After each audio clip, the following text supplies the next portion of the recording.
महात्मा बुद्ध के समय की बात है। उन दिनों मृत्यु के पश्चात आत्मा को स्वर्ग में प्रवेश कराने के लिए कुछ विशेष कर्मकांड कराए जाते थे।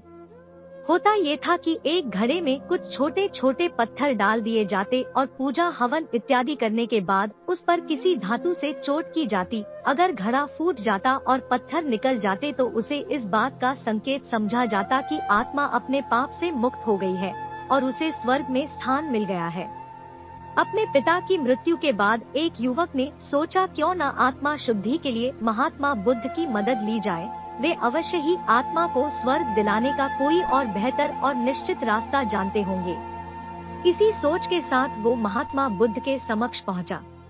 चूँकि घड़ा मिट्टी का होता था इसलिए इस प्रक्रिया में हमेशा ही घड़ा फूट जाता और आत्मा स्वर्ग को प्राप्त हो जाती और ऐसा कराने के बदले में पंडित खूब दान दक्षिणा लेते। महात्मन, मेरे पिताजी नहीं रहे, कृपया आप कोई ऐसा उपाय बताएं कि यह सुनिश्चित हो सके कि उनकी आत्मा को स्वर्ग में ही स्थान मिले। युवक बोला।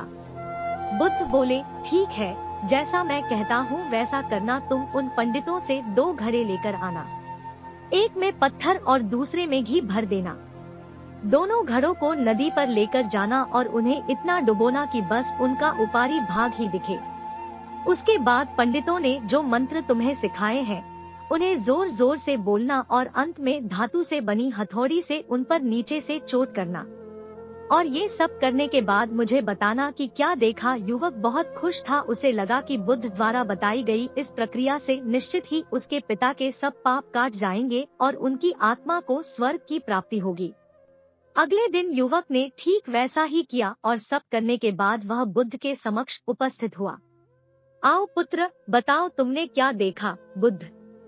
युवक बोला, मैंने आपके कहे अनुसार पत्थर और घी से भरे घड़ों को पानी में डालकर चोट की। जैसे ही मैंने पत्थर वाले घड़े पर प्रहार किया घड़ा टूट गया और पत्थर पानी में डूब गए। उसके बाद मैंने घी वाले घड़े पर वार किया, वह घड़ा भी तत्काल फूट गया और घी नदी के बहाव की दिशा में बहने लगा। बुद्ध बोले, ठीक है, अब जाओ और उन पंडितों से कहो कि कोई ऐसी पूजा यज्ञ इत्यादि करे कि वे पत्थर पानी के ऊपर तैरने लगे और घी नदी की सतह पर जाकर बैठ जाए। युवक हैरान होते हुए बोला, आप कैसी बात करते हैं?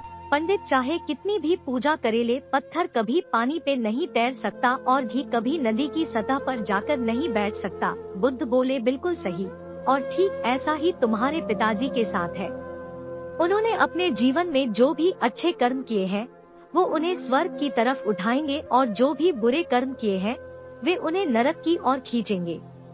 और तुम चाहे जितनी भी पूजा करा लो, कर्मकांड करा लो, तुम उनके कर्मफल को रत्ती भर भी नहीं बदल सकते।